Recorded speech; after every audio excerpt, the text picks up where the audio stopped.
Hi everybody, my name's Claire from Rainbow Acrylics. I'm so excited. I have just mixed up the most amazing colours. Some purples, some turquoises, some gold, some bronze. Just looking at the colours together, I am so inspired. So I'm going to do a straight pour. I'm going to layer up 3 cups and straight pour them onto the canvas, tilt it out and see what I get. So I'm really excited to try this with these colours. So let me show you what paints I'm going to use. So here are my colours. I am so excited about these colours. They are just so rich and warm together. I'm really happy with them. So I have got Montmartre Gold. I've got 4 Pebeo Studio Acrylics colours, iridescent, not iridescent, Oriental Violet. I've got dark cobalt violet hue, and what I've done is I've mixed those two together to create a lovely purpley colour. I've got iridescent blue-green, I've got Payne's grey, and then I've got 2 Amsterdam colours. So this one is greyish blue and bronze. Then 2 De La Rowney colours, phthalo turquoise and purple, and then some white, and I'm using Royal and Langnickel white. So I've got all my colours lined up there ready to go. So I have mixed them all with PVA glue and water. So they are really nice and thick. I've mixed them 1 to 1, PVA glue and water, and then I've just added a little bit of extra water to the iridescent colours because they were just a bit too thick. But can you just see how thick and creamy that is? So it's leaving a lovely trace on the surface. Let's show you this one. It's leaving a nice trace, so you can see how thick it is. Great, so let's get started. So I just laid out all my colours and I decided to add one more. I've added the iridescent, iridescent violet blue. I've added this one. I just felt it needed something a little bit brighter, just another burst of something bright and colourful. So I've added that. So I'm going to layer up 3 pint cups. They won't be full. I'm going to guess they'll be kind of halfway, 3/4 of a way full each. And this is the order I'm going to go with. So I'm going to start with just a little bit of white in the bottom of each cup. So the colour that I put in first is the colour that will come out last. So in the centre of each puddle of paint, there should be just a little bit of white. Not all of this will come out because some of it will stick in the bottom of the cup, but should be a hint of white. And I really like putting that next to gold because it has a really lovely bright centre to the puddles. So I'm just drizzling on a little bit of gold. I think what I'm going to end up doing is 2 layers of each each colour. So I'm going to use about half this cup each time I pour the paint in, although it was slightly less than half then because I quite like slightly smaller layers at the beginning. So now I can get slightly bigger layers.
So here they all are. I totally miscalculated how much paint I had because they are almost full, all 3 of them, absolutely beautiful looking cups. Right, now I'm super excited. This is the canvas I'm using. So it's a box canvas, which just means it's got really nice, big, thick, deep edges. 61 by 50.8 centimetres, so a reasonably large canvas. So I've got these three wonderful, wonderful cups. What I think I'm going to do is do just 3 puddles in a line and then tilt it back and forwards. Now there's a lot of paint here, so I think what could happen is it could go over the edge. In fact, I might tape the edges. Yeah, I'm going to put some tape on the edges. I'll be back in a moment. So what I've done is I've got a piece of, this is the picture framing brown tape that I use for the backs of my canvases. I've just torn off a piece and I've just folded about 1 centimetre down. So this bit here isn't sticky, but this bit is sticky. So then what I'm going to do is just put that along the edge of the canvas here. So the sticky bit will stick to the side of the canvas, but the little lip that sticks up over the top isn't sticky. It may or may not make a difference, but the idea is that when I'm tilting the paint to the side, it's going to hit that and not run off. It might not work, it might not be sticky enough, but it will just help it not lose a lot of the paint over the edge. That's the plan. Right, so let's start. So I'm going to do, I think I'm going to do straight pours, which just simply means I'm just going to pour it straight onto the canvas. I am going to move my hand around a little bit and I'm going to go up and down, because by doing that it just creates lots of different effects. There's a lot of paint here. This canvas might not be big enough, but I'd rather have too much paint than not enough. So let's just look at that.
Right, one down.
Right, let's give this a good torch.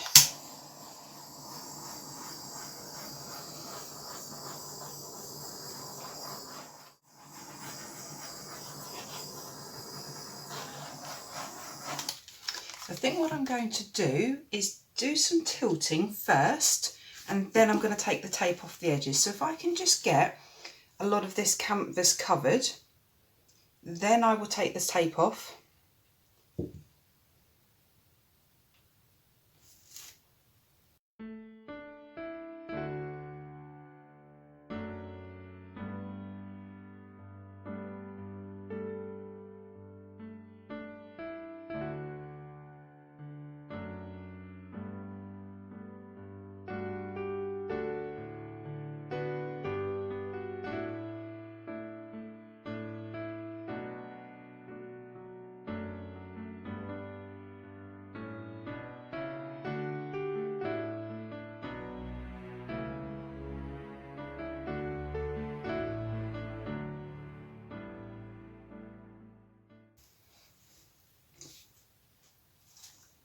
Right, so now that's all the canvas covered. I'm just bringing the weight of the paint back a bit more towards the centre, and then I can have a good look at it and work out what the composition is looking like, and see what I will need to tilt off next, because there's a lot of paint on here, so if I want to keep tilting I can do. It's very different. It's not what I was expecting. I think it's the white. There's quite a bit of white in it, so it's a lot paler than I was expecting. Now I love this purple bit here, but does that purple bit just stand out a bit too much? I think it might do. I think I might just try and get rid of a bit of the purple, because I think it just stands out too much. So let's tilt off this edge.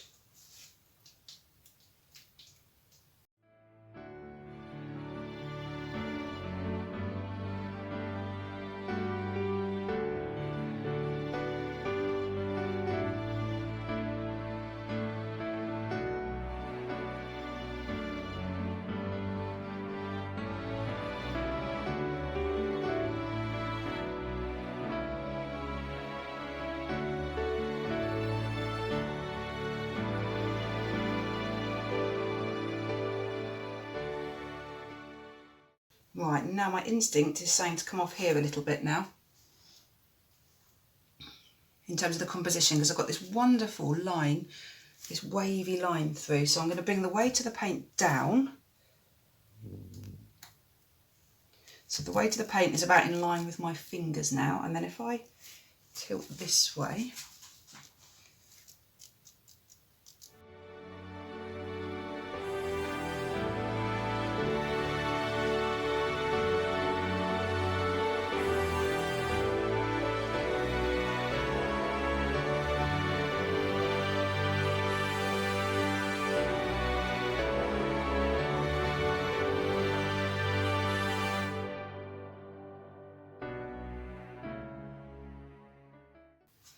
I absolutely love it.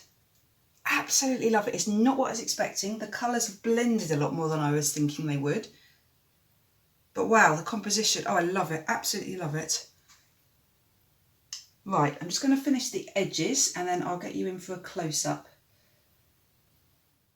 I'm so excited about this piece. I absolutely love it. Few things that I want to point out. You can still see the 3 cups. So that was the central one. This was one here, and then this one here, which is mostly gone.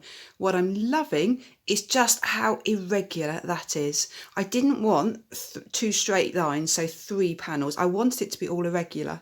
And I think what it looks like to me, it just looks like some sort of sedimentary rock, some layered rock. It's very kind of organic, the way the composition of it, and I think it just looks quite natural, as opposed to I don't know what the opposite is, as opposed to lines that are deliberate or man-made. It looks more natural. Just look at the colours, they're just amazing. It's a lot softer than I was expecting, and that's, I think, because I've just added quite a lot of white. So it would be interesting if I'd added less white to see what would have happened. But I quite like the softness of it. The paleness is almost a little bit pastel-y, which I wasn't expecting. But then you've just got these little hints. There's a little bit of bright purple there. These little hints of bright colour, a little bit of pink in there.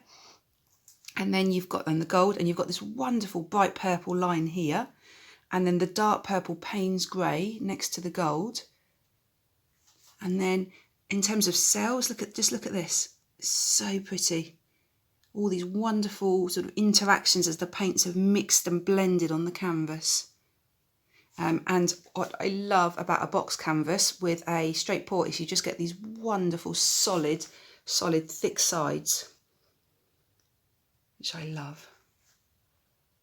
Great, I will be back when it's dry. So here is the final result, the dried painting. I am so happy with this. It's so different from a lot of my pours. I haven't done a straight pour in a while. I'm so happy with it. So the first thing you might notice is it's gone quite a lot darker, which always happens as it dries. I have embellished it very slightly. So just some of the lines, I've just gone over the top with a paintbrush. I've just painted the same colour over the colour that was already there, just to exaggerate it a little bit, just to give a little bit more definition. And I think it works really well. It really looks like some sort of like lava flow or river, or I'm not really sure, but it's or sedimentary rock, like I think I said when I just poured it. So let me show you. Let me if I go close up. The details and these colours are amazing. Look at that bronze there, that lovely bronze river through it. I just love the colours, the depth of the colours, the turquoise. The bronze looks really orangey, so you can see, definitely you can see the bronze compared to the gold. There's quite a distinction there.